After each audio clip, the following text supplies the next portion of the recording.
So yeah, super excited to be here today and talking about this topic. How it all came up is that I think when I launched my blog about a month ago at this point, Sarah and I were chatting and we were thinking, oh, what can we talk about? And the first post and the whole point of the blog is about human empowerment and how do we move away from just thinking about delivering technical solutions to have intention in everything we build and looking for impact. And whilst there is a post about that, I thought I'd refresh the topic based on a few things that have been on my mind lately, based on various either pieces of work or community events and whatnot that are quite topical. Obviously, there's a little bit of AI in this as well, but the whole point is in this fast-paced world, how do we define purpose? So for those of you who might not have heard about me before, so my name is Angeliki Patsiavou. I am a hybrid. Actually, I'll move straight into bio actually, because that makes more sense. So a little bit about me. So I am originally half Greek, half Italian, hence the non-native English, but I've been living in the UK for the last decade or so, so it feels like home. So I'm a business applications Microsoft MVP, and I'm really passionate about human behavior and how we can drive change. Up until recently, I was actually change manager. I'm a certified pro sci practitioner. But recently, I've moved to become a full-on hybrid. So now I'm a CRM functional consultant. And it's actually a great opportunity to be able to mix those skills because ultimately I get to bring this business lens and this UX and design thinking into building solutions. My background generally throughout my career has been CRM ops anyway. So it was really great to follow this in a more technical path as well, having always been an end user or assisting with implementations, actually driving them from the background as well. I'm also a human evangelist in the community. So similar to how you have tech evangelists that speak about products and cool technical solutions, I'm out there advocating about how we can drive human impact, how we can drive intention and design by to have an impact in everything we do. I'm a frequent speaker in the Microsoft community. You'll see me in various events, user groups and whatnot. And recently I've become a blogger as well. So my blog is called empoweredhumans.net, and it is all about how we can, as I mentioned, about this whole topic theme as well, how we can look at everything we do and look at the human angle. So feel free to connect or read up on the blog. There's some really cool stuff. And talking about the blog, there's so many varied topics. The whole point of creating it is giving a new perspective to everything we do. The unsung heroes of the world when it comes to, for example, discussing how we design applications, what it means to be among all these co-pilots and how we can be the best pilot in and all, demystifying some of the fears and ultimately give more power back to the people in an era where it's all about technology. So moving on, a little bit about Build Stuff and the event that I'm streaming live from today.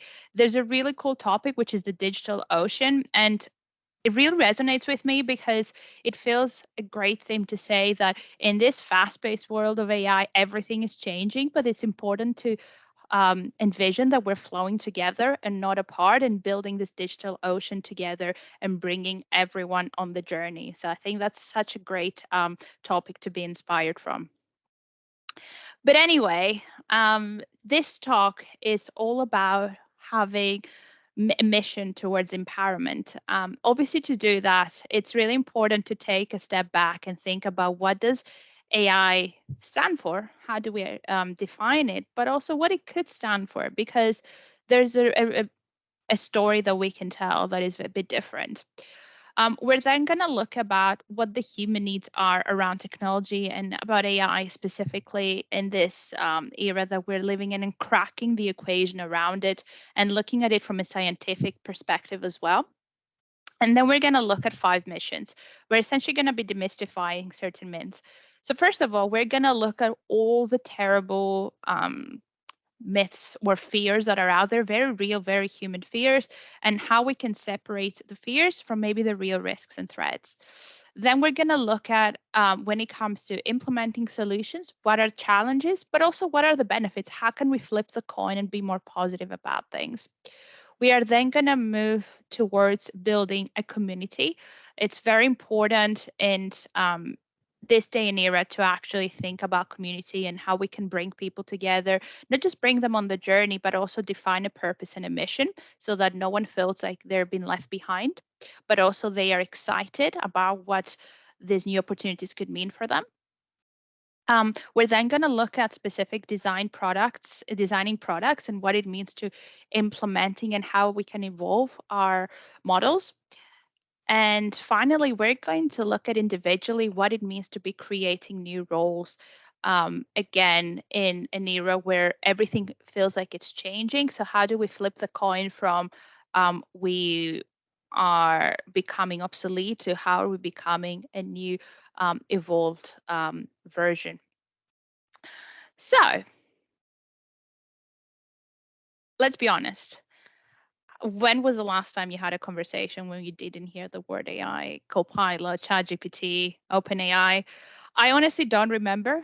I feel like we could make a game out of how many times you hear at least one of those words, and it's gonna be like a bingo card.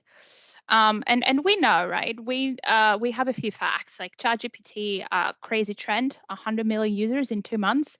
Spotify, I think, took like 10 years or something. So there's a massive impetus there.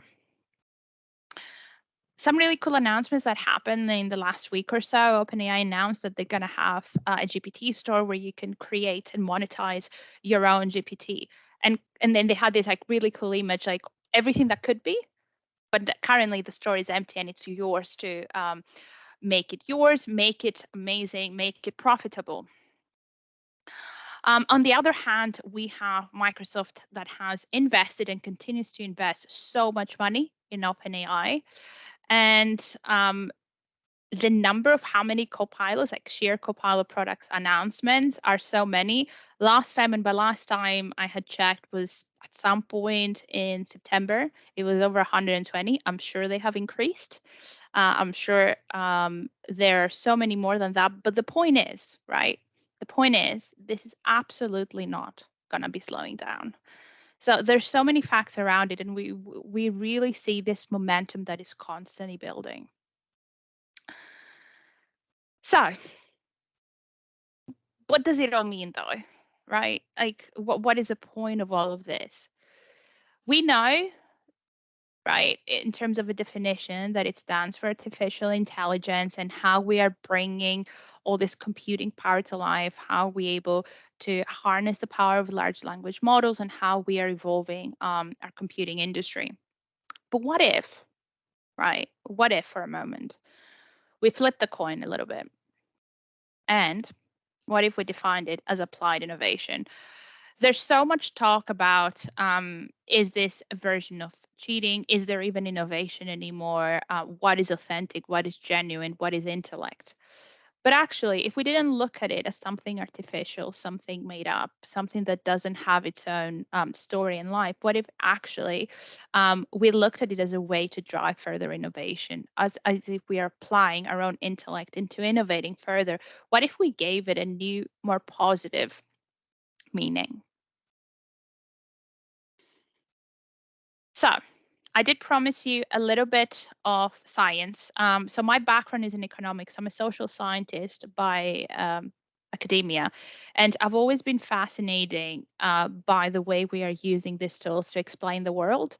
Maslow's hierarchy of needs is something that I was introduced all the way from high school, actually, when we were doing our Greek equivalent of A levels, and we were talking about the 5 levels of basic human needs all the way to advanced needs that people can be described by. And I thought it would be a really cool way to compare this to our current world in terms of our technology needs. I did a very similar comparison about a week ago. Well, actually, it wasn't even a week ago. Gosh, technically it launched 2 days ago. But either way, it was all about testing and the Testing Wars article on the blog and how it relates to defining, testing needs and users' needs according to this model. But I thought I'd flip it on its head a little bit around AI. So for those that may not be familiar with the model, this is a famous psychological theory from the 40s. So Maslow in a journal posted about this great theory where he was explaining the human behavior and the drivers for growth and development at any point of time, because it is actually not a single point of time that we are looking at this. Like, it's transient, it's temporal, and it's all about defining human behavior. And how do we really understand it in order to be able to affect it, right? Especially as an economist, that's one of the super cool things you aim for. So 5 needs, 5 levels. And the way you look at the pyramid is that at the bottom, you have the most basic ones. And as you go further up, you then move into the more advanced needs. The idea is that once you meet the more basic needs, then you go further up. So we're going to look at what they mean, but we're also going to relate them to AI. So physiological. In the model strictest terms, this is when we're talking about having shelter, having food, having water, the most basic needs that you can imagine that are around survival. When it comes to this world of AI, there's a bit of a fear, right? Are we going to survive this? Are we going to lose our jobs? Are we even going to be relevant? Is AI out to get us? Is this going to be a version of the Terminator movies? That's the first level of needs and fears that come out of it, because these are quite interlinked. And then we move on to safety. This is when we've established our basic needs, and then we're thinking about, are we going to be safe? What does it mean in terms of keeping up? There's too many copilots out there. I don't know what to do with them. We don't know how to best use them, even though we're fascinated by it. So there's all these questions and all this uncertainty about what's next and where do we fit into this picture. And talking about fitting in, it's quite natural. Then you move into the social states. We are, our nature is to be social. We are social beings and we want to be part of a community, but sometimes it feels like we're growing apart rather than together. And the fear of being left behind becomes even more intense. We then move into the ego or the esteem category, as some might call it. And the point is, we have all these Gen AI tools. The question is, can we even be recognized for our own intellect anymore? Is it all derivative? Are we going to receive any credit for what we do, and who will receive it at the end? There's questions about copyright, all sorts of things.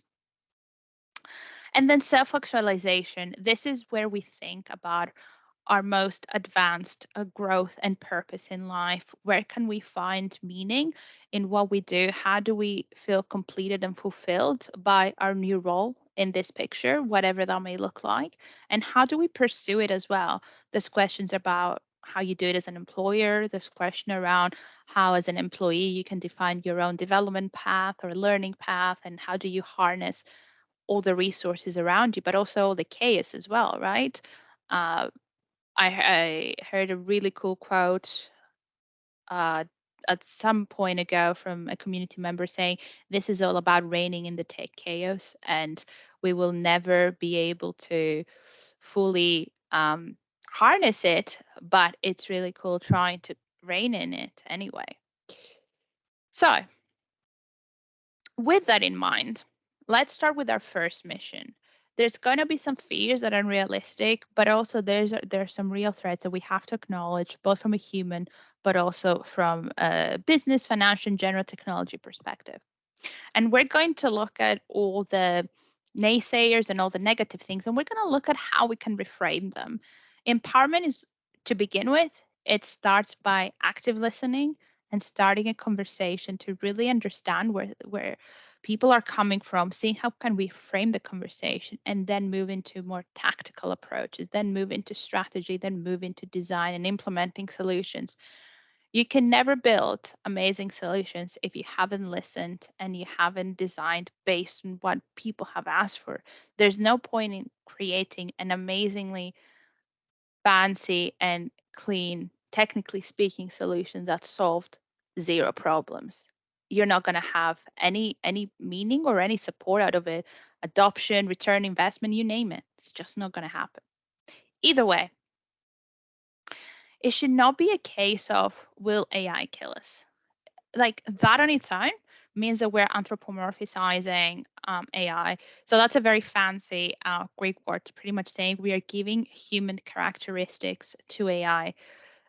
When it comes to doing that's a no-go altogether. But ultimately, it's similar to many other inventions. I love using the metaphor of fire. When it was first observed, people were afraid, they got burned a few times. But did it stop them? Did it stop their curiosity from trying to harness it and find the right uses for it? No. Similar to electricity, so many other things. Secondly, will there be a future where AI is not infusing it? Is there even non-AI jobs we can be a part of? Because job safety and job relevance is very important, right? So the way we should be looking at it is it's an evolution.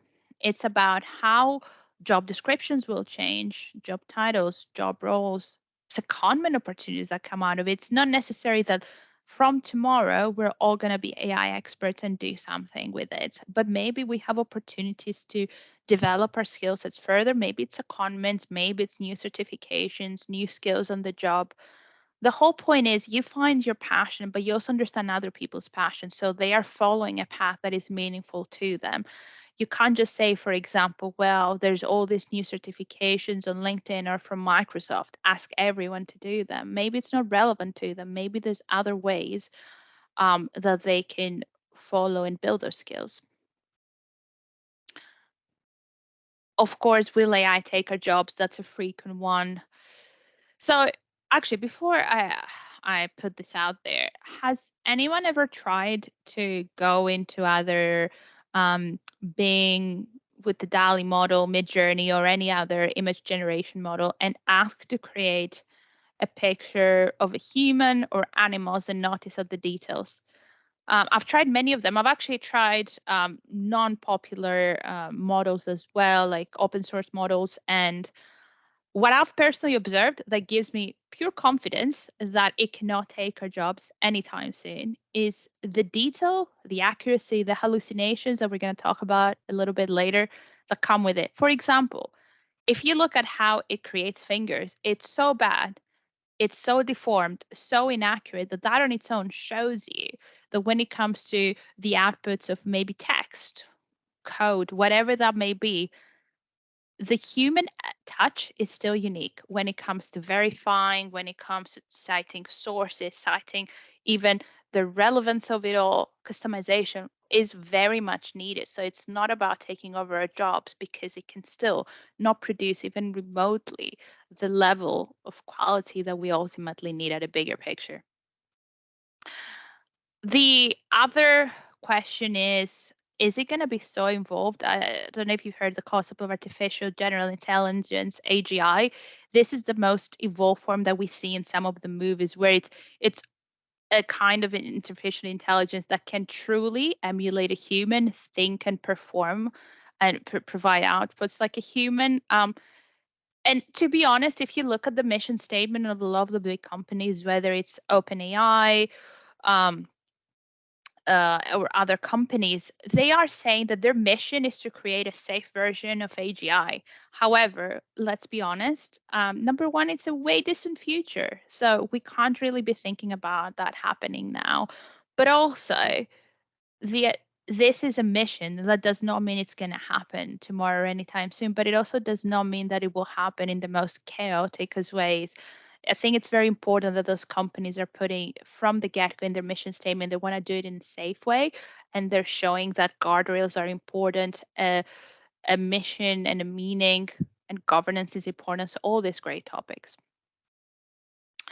Let's look at something else. Let's look at how the topic of applying benefits of AI or any kind of similar tools can have benefits, but also some real challenges. So let's say we accepted, we move from the first to the second level, and we're now thinking, about the safety of it all. So one of the questions is, what happens to our data, right? So there's questions around, will it leak? Will it be secure? Will we still be able to apply all the right RBAC roles, security permissions, all the good stuff in order to have governance in place that will still protect us from the roles that we need to perform.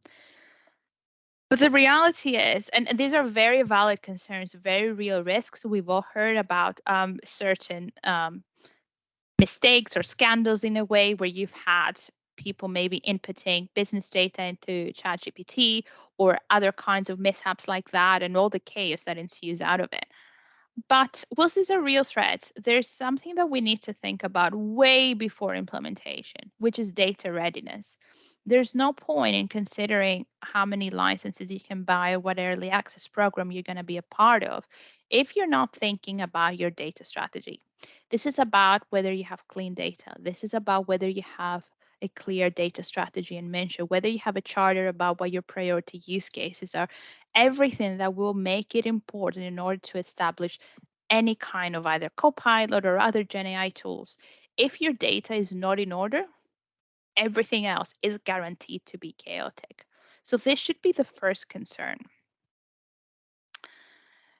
Just as an example, I was speaking to a company who said they took 2 years, 2 full years to clean up their data, get everything in order when it came to permissions. Literally everything they needed for the data strategy to say confidently, yes, now we're going to buy licenses and onboard M365 Copilot. 2 years they were doing that. Obviously, then it wasn't about Copilot, it was about we need a data strategy. But obviously, thinking retrospectively, they happen to be in the positive state of, okay, now we have readiness as well. But just to give an example of how complicated that can be. So, hallucinations. This is an interesting term. This is the fallacy that you see when it comes to results that might not be accurate. So sometimes what happens with Gen AI tools is that they make the wrong connections. They make connections that really are not there. In practice, they make things up. And the question, and these are called hallucinations. The question is, how do we even catch them and not suffer from them instead? I gave you the example earlier of how if you ask to generate maybe a person's fingers, you'll see that they sometimes look quite deformed, or the face of an animal. This is an obvious hallucination, we can tell. But what if we are not a seasoned developer? We asked it to generate a complicated piece of code, and at a first glance, it looks fantastic, but practically it's not working. We either see an error, or worse, we don't, because we haven't tested and we still deploy. That is a problem. This is why we shouldn't be thinking about AI taking over our roles. They're still very much a matter of relevance for us. Have verification by design. This is where governance becomes very important, where we are building with intention, where we are using these tools with intention, and they are very much what they say on the tin. They're co-pilots, they're not pilots, and they're not autopilots. So this is all about how do we make sure that we are still very much in the driver's seat. Obviously, then there's questions, right? There's so many models out there. There's the big models that we all know. There are the open source models. They are models that people are developing for themselves. Obviously, machine learning is not new. It's been around for a while. We can still very much use AI Builder to make really cool things. But the question remains, have we chosen the right model? What if the model becomes unfit at some point? What if the model is tampered with? So then you have issues with cybersecurity maybe, and so forth, right? These are all very big relevant questions. And the human element is very big here because these are real threats and real fears. So data science has always been very important. Whilst ChatGPT and OpenAI are more recent to the scene to make this big splash, machine learning, having data scientists around, is not new. It's very important to still rely on methodology to look at cybersecurity as well. So penetration testing is super important because we need to protect our data. It is the lifeblood of every organization. It is the lifeblood of any solution. So actually, we still need to consider how fit and how secure our model is. And of course, when we're trying to catch up, the question is, how many more announcements? How do we catch up with everything that every other company is announcing, not just OpenAI? What is Google up to? What is Meta up to? Like all of these large language models are doing their own thing and having so many announcements. And sometimes it does feel like you could drown in them. Let's be honest, it's not a case, it's not a marathon, it's not a race, it's not about catching up. It's about focusing on what is relevant to us, what is relevant to you, which means that when we are addressing users, when we are addressing employees, it's important to see what is important, what is relevant to them, what is meaningful and interesting, and not just about saying, well, there's 10 new certifications that this company has issued, you all go do them. Is way more meaningful when you say we're going to personalize this learning path based on people's roles, based on people's aspirations as well, because then it adds value and it drives more interest in growth. We mentioned community is a big factor as well. And obviously being part of the community and doing these events is just a big testament, right? But similar to the theme of the digital ocean and whether we're flowing together or apart, there's very much fears around whether we are creating a community or we're just creating more silos out of it. So it's not a case of letting people feel that they don't even fit in anymore and they have no relevance. This is a moment where employers can play a big role in revamping their employee proposition, looking at how they can approach their the value they bring to employees, the way they develop their staff, the way that they're giving opportunities to create those new skill sets, to create a meaning and a community in this, but also it will make or break them as well. So if you had to choose between a company that will let you carve your own path within AI and generally, or a company that just gives a bland approach to everyone, then who would you choose? Obviously, I mean, I would choose the former. I really want to feel empowered. I really want to feel like I matter as an individual. So this is an opportunity for employers to think about how they approach their own proposition. How do they maintain that competitive market edge in how they operate? Then there's this other question, like, this is a very fast-paced changing world. Who are even of our peers? This is pretty new. So when it comes to defining roles, when it comes to finding responsibilities, if we don't know where we fit in, then we certainly struggle to see who our peers are so we can be in this together. So similar to how I mentioned about having communities of practice, it's really great if, the employee value proposition, it's important to also look at communities of practice. How do we create these communities that are bringing people together that have similar passions, similar interests, maybe not similar backgrounds, because we do want to drive diversity. So if we have different individuals that come from different maybe teams in a company, but they still want to acquire certain skills, then by all means, they should be together. That's how they will create a common, meaningful vision and strive towards that. So even though maybe traditionally in a company you will have teams that are giving you your role title, that doesn't mean that you can't have the element of a tribe and the element of cross-functional collaboration. Skills, relevance, comparability, this is also very important as well, because we are thinking about evolution, but we still have to consider what do we do with our current skills. We don't want to throw them out of the window. We do want to evolve them, but we want to find the right way. So again, I do put a lot of emphasis both on the individual and the company. It's when it comes to the company, they need to give the opportunities, the resources, and really give people the flexibility to be able to build their learning paths. But ultimately, it should be down to the individual, because we can't expect and we shouldn't be hoping for a micromanaged process. We should hope that people are identifying what their passion and the interests lie, beyond their day-to-day roles, and they're trying to find what the learning paths are that make sense to them that they would like to pursue. And then it's about having the right management that is giving them the resources, that is giving them those that ability to be able to pursue it as well, even though let's be honest, we still have to perform a day-to-day job.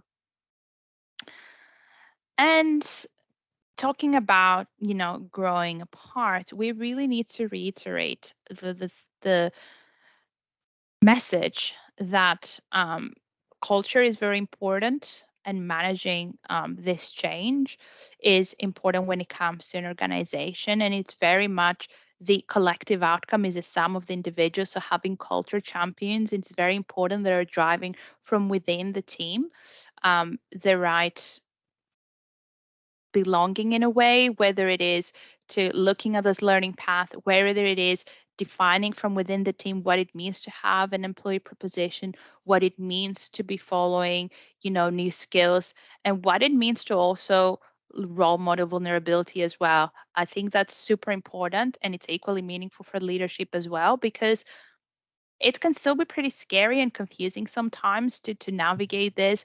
I know I found myself trying to catch up certain times and thinking this is impossible and this is really overwhelming. And, especially if you're neurodiverse, this is even more important because we process the world differently, and we still have this um, we still want to belong, we still want to be part of it, but we sometimes need different tools, and we sometimes need to be able to fit in our own way. So how do we champion that? How do we have an inclusive culture that looks at neurodiversity, looks at general accessibility, and still makes it very much a part of the conversation? Interestingly enough, I was in one of the talks today that was very much a coding talk. It was about architecture, and nevertheless, there was a moment where we were talking about how do we design by intention, and how do we drive robust and operable solutions. And the minute I heard those two words, what I thought about? The accessibility principles. Out of the four, two were mentioned in a single slide. And even though that was not intentional, I suppose, pun intended, because it was about uh, programming, it was still very meaningful, because I felt like this is an opportunity. This is an opportunity to have this in a conversation no matter what, and be honest about the meaning that it has. So delivering solutions is very much still a technical job. So how do we move away from the question of, is this original? Is this derivative? Who created it? Let's shift the question again to the employee proposition, because we are helping the community, the staff, see that actually this is similar to how the term is Copilot, right? We are driving the solutions together. Innovation can be applied in different ways. We shouldn't have the strictest forms and the strictest definitions. And it's really important to think about how we are driving. How do we define originality at this point, and what the meaning is? How do we even notice if something is genuine anymore? That's a very good question, because actually, when we're talking about verification by design, is super important. Having the right governance guidelines in place, looking for sources, looking for all those processes that show that human intervention and intellect are still king and queen, they still rule.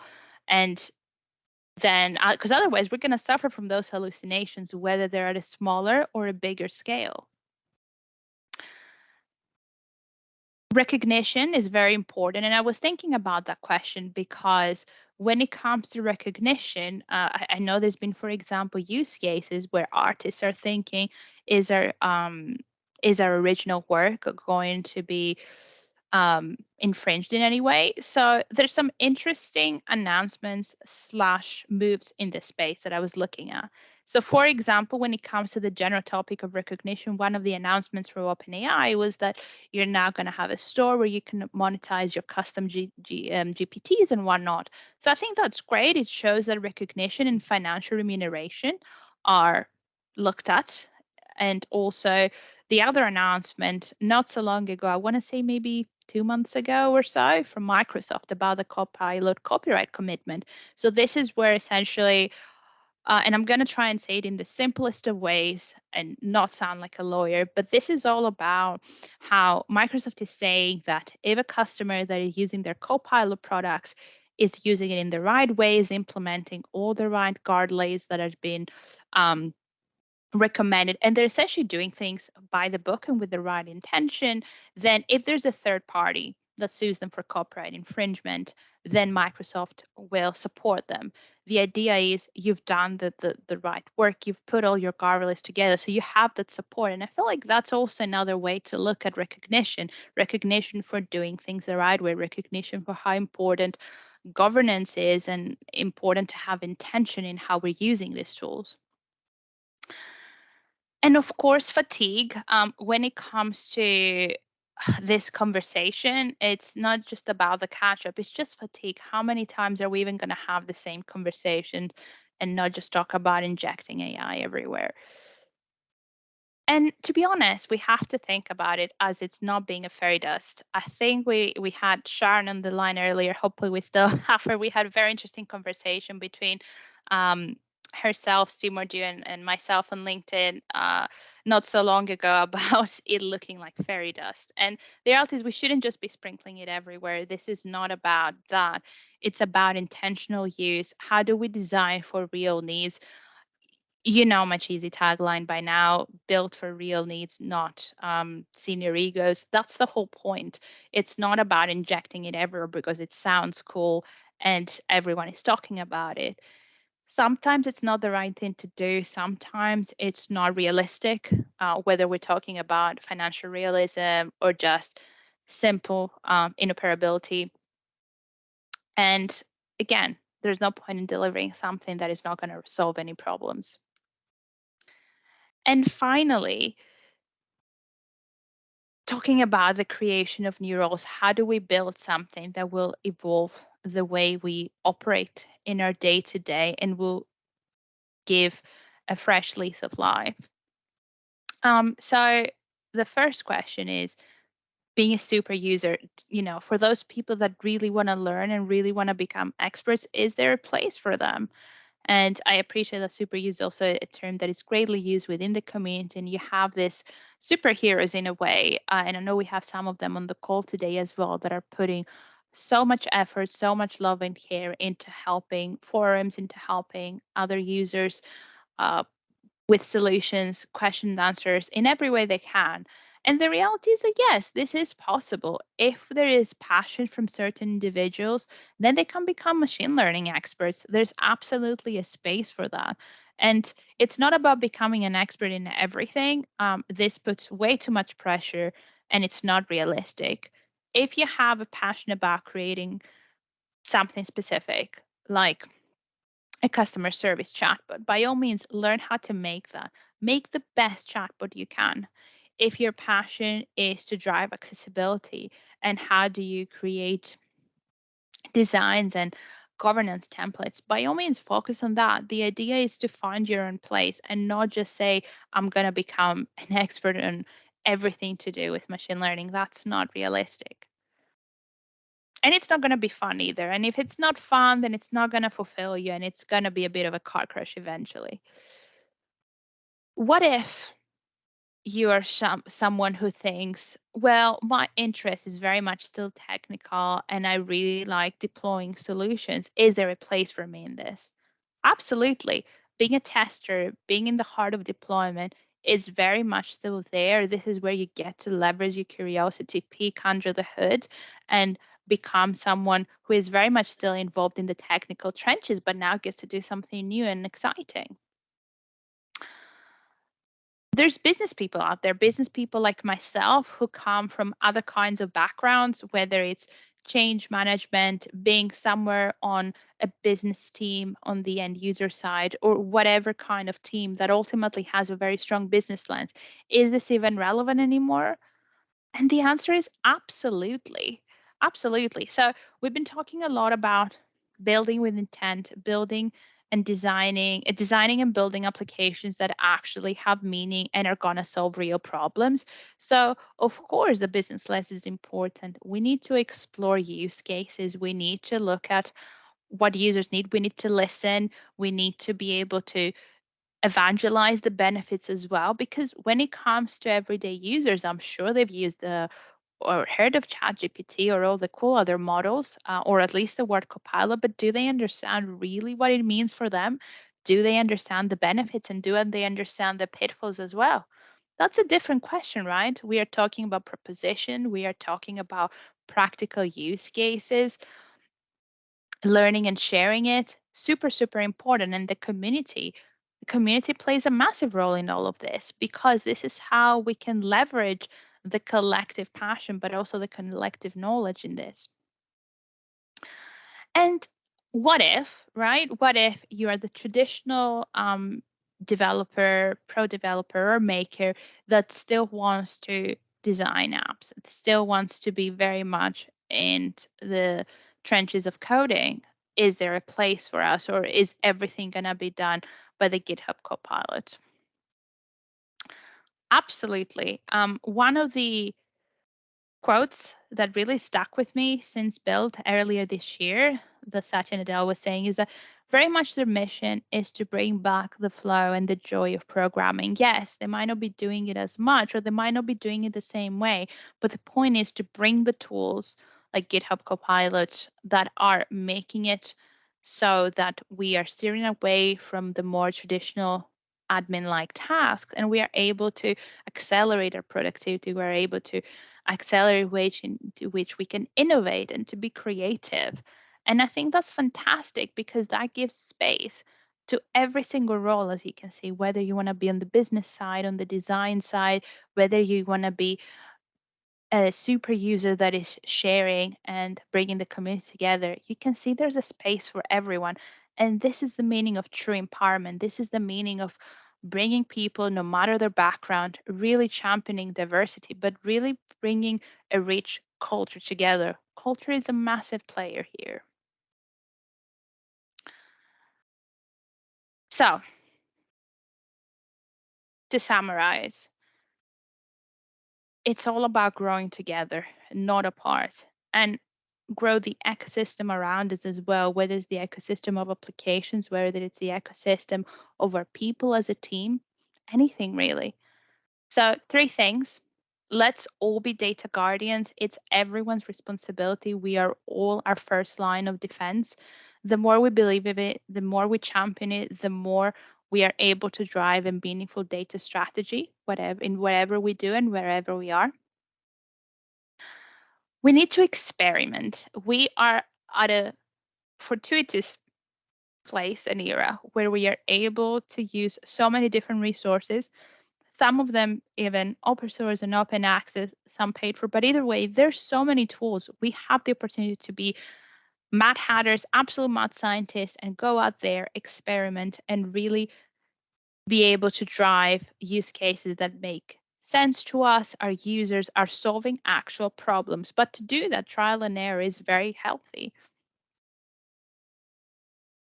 And finally, bring diverse voices to the journey with you. Be that diverse voice, bring more voices to it, because it's not about a single profile. As we saw earlier, there's so many different roles. People complain this. There's so many different backgrounds, perspectives, and so forth that we can bring in this. And it's very, very important to have a representation of all the productivity, all the creativity that these tools can bring, to have everyone involved. It's not a single person's problem, but also mission. It's everyone's. So I thought we would give some time for Q&A. So I will now minimize my screen, and then I can actually just say before we start the Q&A, thank you so much. Looking forward to connecting. For those that we haven't connected before, you can find me on LinkedIn, X. Obviously, feel free to go to the blog. Super cool content every week. And ultimately, would love to hear from you as well and keep the conversation going.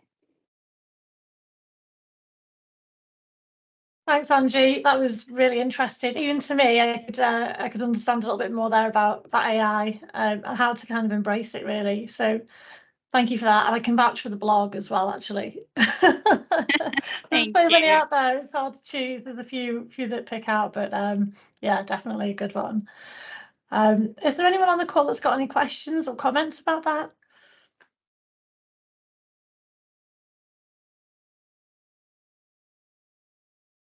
Yeah, thanks for the presentation. I was just trying to think how to word this question. It was something that I was listening to yesterday, and it feels sort of like you feel like a good person to ask, sort of based on what we've just listened to.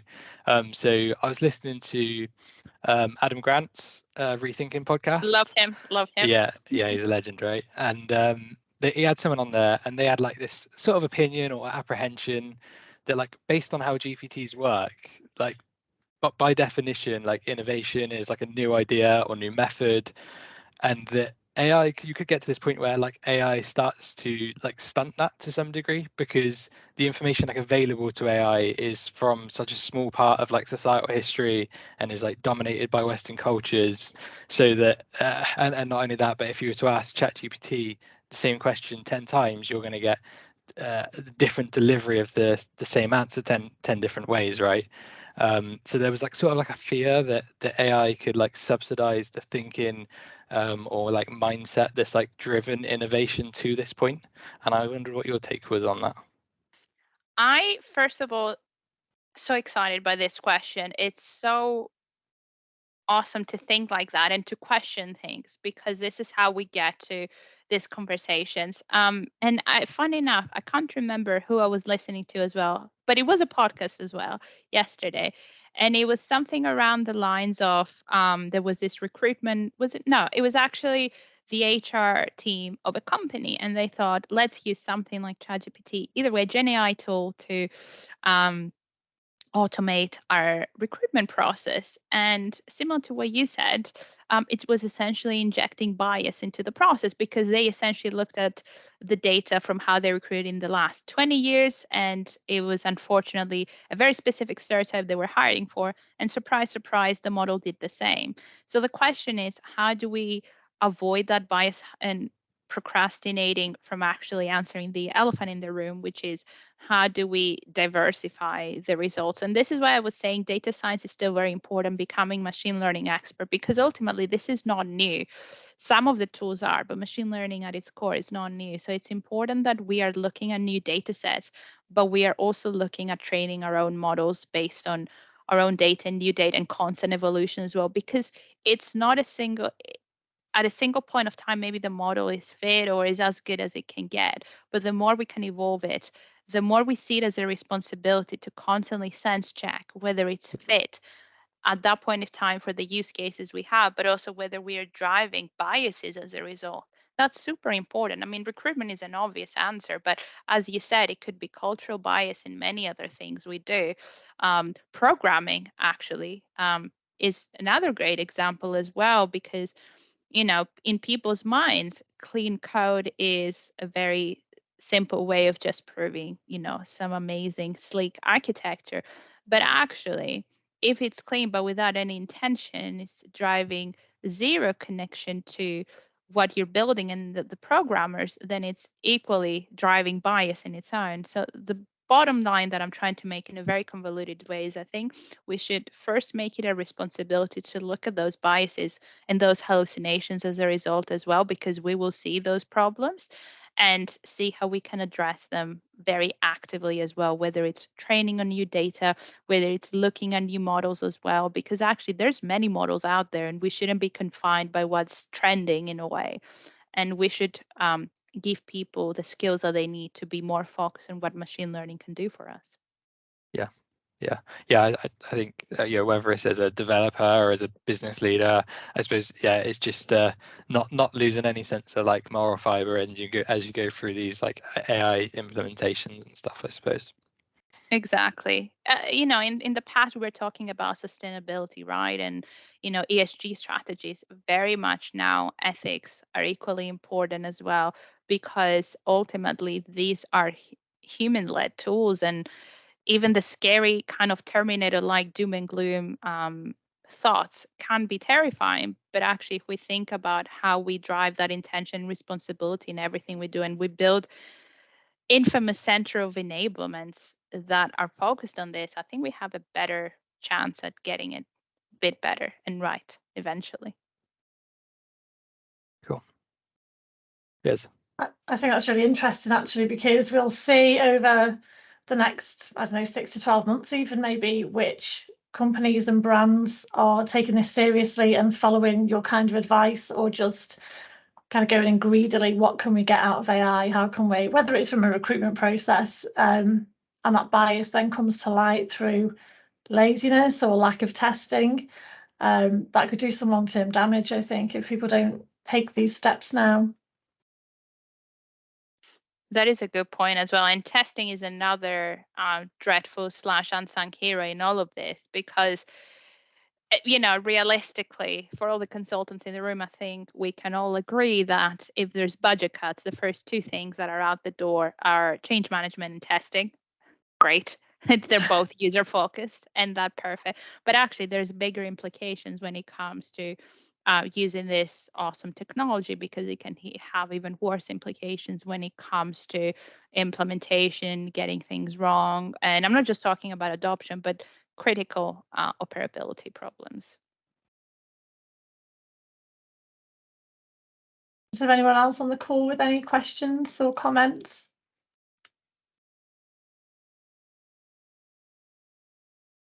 One thing I wanted to ask you is kind of the processes that you've talked about and the considerations that people should make. When you say it seems, you know, pretty common sense, isn't it, really? You'd think, yeah, you should go through this process, although people need common sense spelling out a lot of the time.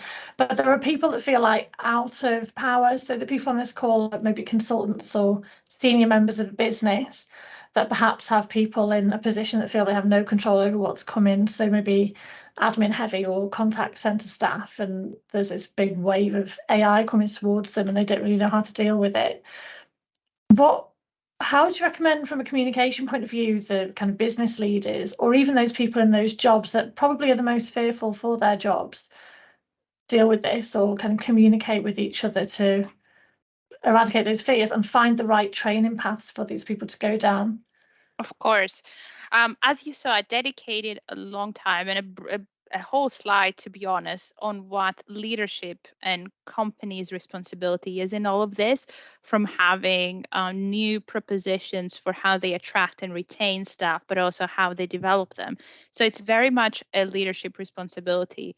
But also, I think we all need to take a step back and think what we want out of it, so that we're not just absorbing the learning paths that are sometimes blandly given to people. And it's a matter of, you know, there will be people that will be genuinely interested in coding, and that's fantastic, but there will also be people that want to follow different paths. If we don't take a moment to understand what we want, then we can't ask for it. So I think it goes on both sides. We need to expect and demand in a way from our leaders to have that responsible, thoughtful approach during this and how they manage employees, but also we need to demand it from ourselves as responsible adults to find where we would like our places, right? We are going to envision the endpoint, and then we're going to build a journey. But if we don't know what the endpoint looks like, then the journey is going to be terrible. Yeah, very true. Yeah, that makes a lot of sense. Thank you so much for speaking today, Angie. I always love listening to you speak, and I know that people on the call are in Vegas and have heard you in different events as well. But thanks again. It was an absolute pleasure. Thank you, Sarah, and thank you everyone as well. Thanks. Take care, everybody. Bye. Cheers. Take care.